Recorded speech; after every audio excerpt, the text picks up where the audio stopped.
Mis padres se vinieron a vivir conmigo. Luego mi hermana y su marido también se mudaron. Me invadieron por completo, así que terminé echándolos a todos. Me gustaría que te pusieras en mi lugar. Yo con 26 años, compartiendo hogar con mis padres en una casa que, para ser completamente honesto, mantengo yo solo. Suena más sencillo de lo que realmente es. Mejor empiezo desde el principio. Hace un año compré una casa en la ciudad. Yo cubro todo el crédito hipotecario, todas las cuentas, el supermercado, el internet, el gas, el agua, la luz, el cable, todo. No me malinterpreten, lo hago con gusto. Mis papás están jubilados, no aportan un peso, pero no me molesta. Tengo un buen trabajo como ingeniero de software y quería estar más cerca de las oportunidades laborales en la ciudad. Además, sinceramente me parecía bonito poder retribuirles un poco después de todo lo que hicieron por mí. La casa no es ninguna mansión, pero es cómoda. Tiene 3 habitaciones, un patio trasero, una sala amplia y el cuarto principal, por supuesto, con baño privado y vestidor. Me encanta porque odio compartir el baño con alguien más. El segundo cuarto lo transformé en mi oficina, ya que trabajo desde casa la mayoría del tiempo. Lo tengo todo armado: doble monitor, silla ergonómica, escritorio amplio. Y el tercer dormitorio lo dejé como cuarto de visitas, para cuando viniera la familia. Al principio todo funcionaba bastante bien. Mis padres estaban felices en la ciudad. Yo trabajaba tranquilo y no me pesaba hacerme cargo de todo. Sentía que estaba haciendo lo correcto. Hasta que un día, durante el desayuno, mi mamá soltó la bomba. Como quien no quiere la cosa, me mencionó que Angélica, mi hermana mayor, y su esposo, César, estaban considerando mudarse a la ciudad. Que Angélica estaba embarazada y que aparentemente estaban pasando por un mal momento. No le di mucha vuelta al asunto en ese momento. Angélica y César siempre han sido así, pasando de un lío a otro.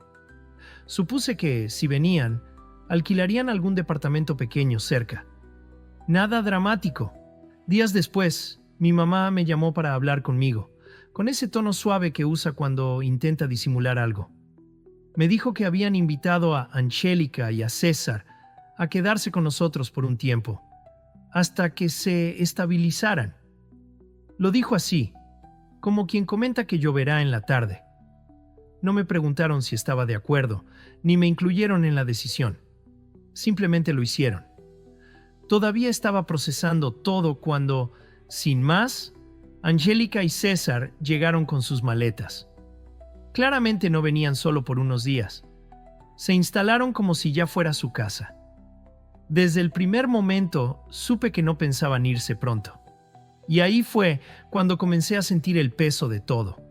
Ya estaba estresado con mis propios gastos y ahora tenía 2 personas más en la casa.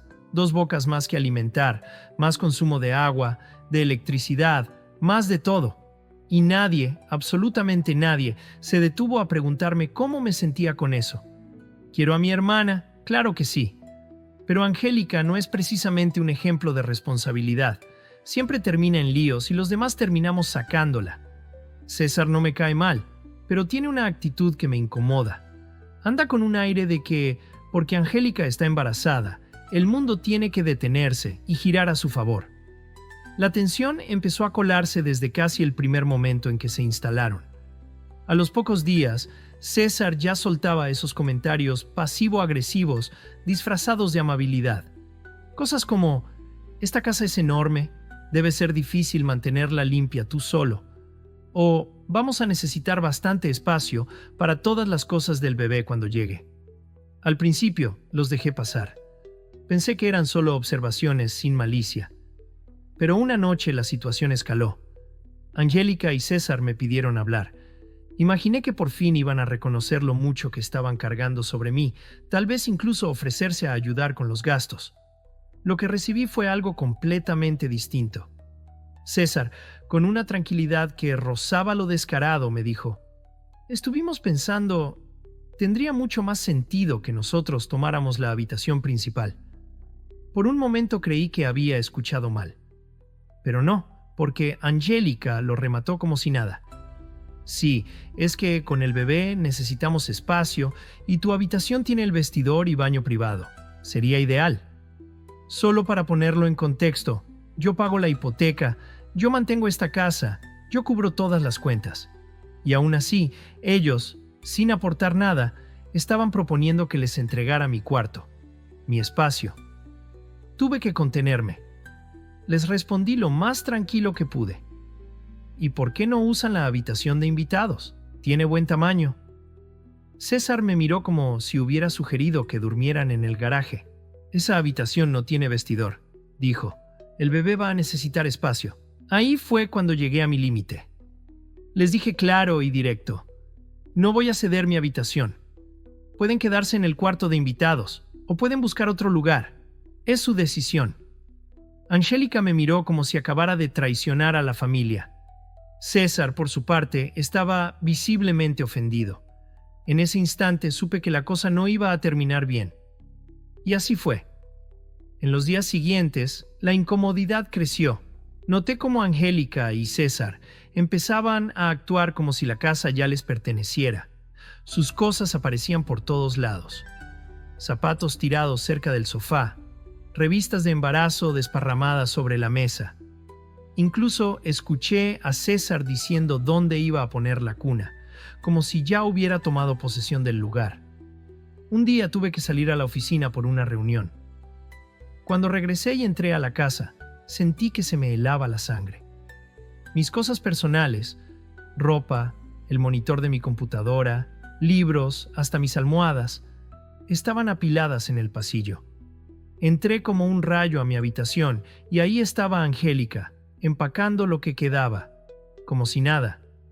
¿Qué demonios estás haciendo?, le solté. Ni siquiera se inmutó. Mamá dijo que podíamos empezar a mudarnos aquí. El bebé viene pronto y necesitamos el espacio. Estaba completamente furioso. Te dije que no iban a tomar mi habitación, le recordé. Ella cruzó los brazos, seria. La de invitados es demasiado pequeña. No me importa, le respondí. No van a quedarse con mi habitación. O se acomodan en el cuarto de visitas o se buscan dónde vivir. Angélica ya estaba visiblemente molesta, pero no me importó. Salí de ahí, tomé el teléfono y llamé a mi mamá. Ni siquiera estaba en casa en ese momento. Mamá, ¿les dijiste a Angélica y a César que podían mudarse a mi habitación?, pregunté. Silencio. Después de unos segundos confesó, bueno, pensé que era la mejor opción. Ellos necesitan el espacio y tú ya tienes la oficina. No es como si realmente necesitaras la principal. No podía creer lo que estaba oyendo. ¿En serio? Yo pago todo, cada centavo de esta casa. ¿Y tú crees que está bien que ellos se adueñen de mi habitación como si nada? Ella intentó suavizar la situación, decirme que no era para tanto. Pero yo ya había tomado una decisión. Les dije que no les iba a dar mi habitación y que si no sacaban sus cosas, tendrían que buscar dónde quedarse. Así de simple. Después de esa llamada con mi mamá, algo dentro de mí simplemente se quebró. No era solo enojo. Era esa mezcla densa de decepción y traición que se te mete en el pecho y no te deja respirar. Me había partido el alma durante años para lograr una estabilidad, para tener una casa propia. Y de pronto, todo el mundo actuaba como si yo no tuviera derecho a decidir sobre lo que es mío. Como si todo lo que hice se diera por sentado. Como si fuera mi obligación y no una elección. Respiré profundo antes de volver a la habitación principal, donde Angélica seguía muy campante, doblando mis camisas y apilando cosas como si estuviera organizando su nuevo closet. «Saca tus cosas de aquí, ya», le dije, tratando de mantener la voz calmada, aunque por dentro sentía que iba a explotar. Ella me miró como si yo estuviera haciendo un escándalo por nada, y justo en ese momento apareció César, con esa sonrisita condescendiente que ya me tenía harto. «No te pongas así, hombre, somos familia», dijo, como si eso justificara que se apropiaran de mi cuarto sin preguntar. «Familia o no, esta casa es mía. Y si no sacan sus cosas ahora mismo, las tiro al patio», respondí sin rodeos. Angélica abrió los ojos con una expresión de drama total, como si yo fuera el malo de la película. César intentó argumentar algo, pero ya no estaba dispuesto a escuchar. Caminé hasta sus maletas. Agarré las cajas y empecé a arrastrarlas al pasillo una por una. Angélica protestaba, decía mi nombre con tono dolido, pero yo no le presté atención. Cuando terminé de sacar todo, los miré directamente y les dije con claridad: tienen dos opciones, se quedan en la habitación de invitados y respetan mis reglas, o se van hoy mismo de esta casa. Ambos se quedaron callados por unos segundos, mirándose entre ellos, claramente sorprendidos de que no me estuviera echando para atrás. César murmuró algo sobre cómo me faltaba empatía, pero lo ignoré por completo. Justo entonces, mi mamá llegó a casa. Apenas vio el desorden en el pasillo, vino directo hacia nosotros, alarmada. «¿Qué está pasando aquí?», preguntó con la voz tensa, mirándome primero a mí, después a Angélica, que ya estaba forzando unas lágrimas. «Pregúntales a ellos, mamá. Se creyeron con derecho a meterse en mi cuarto como si fuera suyo». Ella suspiró profundo, como si yo fuera el irracional de la historia. «No tiene que ser así, cariño. Angélica y César están pasando por un mal momento. ¿De verdad te costaría tanto ceder un poco?» «¿Ceder?», repetí, incrédulo. «Ceder el cuarto que pago con mi trabajo, en la casa que mantengo solo, mi espacio, mi privacidad. No, mamá, no voy a ceder nada». Ella quiso seguir hablando, justificar la situación, pero la interrumpí antes de que pudiera seguir. «Los dejé venir por consideración, pero si no respetan mis límites, todos ustedes se van. No tengo ninguna obligación de cargar con nadie». Angélica, que había estado callada hasta ese momento, explotó. «Eres increíble. Después de todo lo que hemos hecho por ti y ahora que te necesitamos, nos das la espalda». No pude evitar soltar una carcajada seca. «¿Hecho por mí? ¿Qué has hecho tú, Angélica? ¿Quién te ha sacado de tus líos una y otra vez? ¿Quién ha estado ahí cada vez que todo te sale mal?» «Yo. Y ahora vienes aquí a decir que te estoy fallando por no regalarte lo que es mío». Ella se quedó en silencio, apretando los labios. César cruzó los brazos con esa actitud arrogante que me enfermaba. «Bueno, si así lo quieres, nos quedamos en la habitación de invitados», dijo como si estuviera haciéndome un favor. Mi mamá intentó mediar otra vez, pero ya no había espacio para medias tintas. Le dejé todo claro. Si vuelven a intentar algo parecido, se van todos. Los días que siguieron fueron un infierno, pero en silencio. Angélica y César dejaron de hablarme. Mi mamá se la pasaba lanzando indirectas y proponiendo cenas familiares, que yo ignoraba sin remordimiento. Mi papá, como siempre, se mantenía al margen, con su silencio habitual, como si nada estuviera pasando. Yo comencé a evitar los espacios comunes. Si salía, dejaba la oficina y mi cuarto con llave, por miedo a que intentaran alguna otra jugada en mi ausencia. Porque en esa casa, que era mía, ya no me sentía en paz. Y eso, creo, fue lo más triste de todo. Una mañana, mientras tomaba café, me llegó una alerta del banco. Alguien había intentado entrar en mi cuenta. El intento falló, pero el simple hecho de que hubiera ocurrido me hizo hervir la sangre. Sin pensarlo dos veces, fui directo a la cocina, donde Angélica y César desayunaban como si nada. Les arrojé el teléfono sobre la mesa. ¿Alguien me quiere explicar por qué intentaron meterse a mi cuenta bancaria?, solté, sin ocultar la furia en mi voz. Angélica puso cara de no entender, pero César, él no pudo disimular. Lo vi en sus ojos. Sabía que había sido él. Me le quedé viendo fijamente. ¿De verdad pensaste que podías meter las manos en mi vida así y que yo no iba a hacer nada? Levantó las manos como si quisiera calmarme.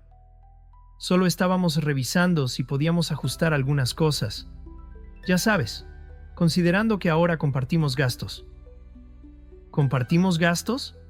La desfachatez era absurda. Ya no podía más. Recojan sus cosas y váyanse de mi casa. Hoy mismo. Mi madre, como siempre, se metió en la conversación tratando de suavizar las cosas.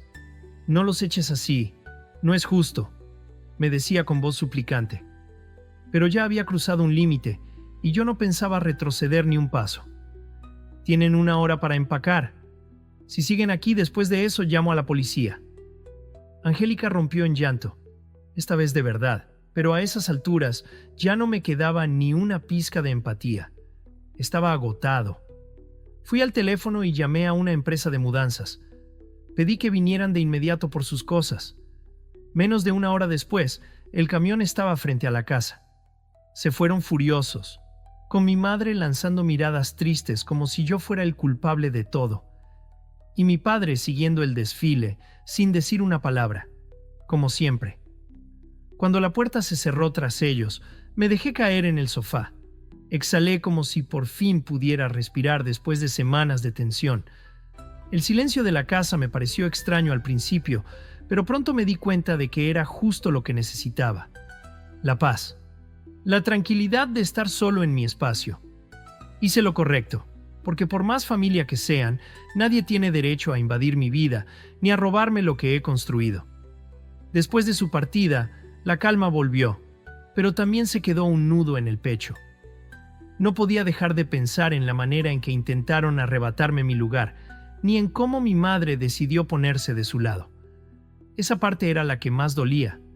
Las noches se hicieron más ligeras, sí, pero el resentimiento se quedaba ahí, mudo pero constante.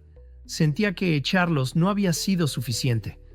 Lo que me habían hecho no podía quedarse así. No iba a gritar ni a buscar una escena. Mi respuesta tenía que ser diferente. Fría, silenciosa, definitiva. Lo primero que hice fue cortar toda ayuda financiera a mis padres. Ni un peso más para viajes, regalos, ni esas emergencias que siempre terminaban saliendo de mi cuenta. Luego cerré todas las cuentas conjuntas que teníamos en el banco. Transferí lo poco que quedaba a mi cuenta personal y dejé instrucciones precisas. Nada volvería a salir de ahí a su nombre. Después de eso, les mandé un mensaje a Angélica y César. Claro, breve y letal. Han sido una carga en mi vida durante demasiado tiempo, y así, por fin, comencé a recuperar el control.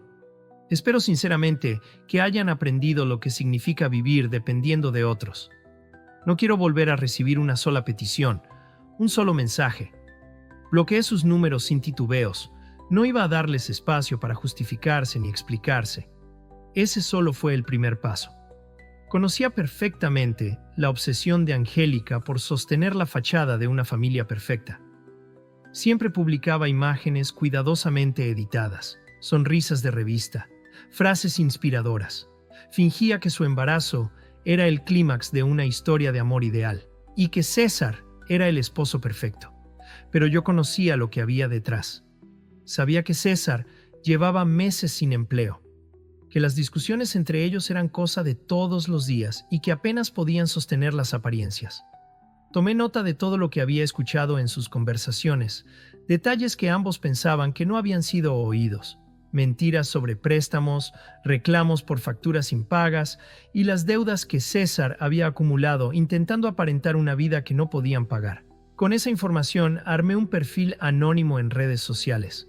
No revelé sus nombres, claro, pero dejé las piezas justas para que quien los conociera supiera de quién se hablaba.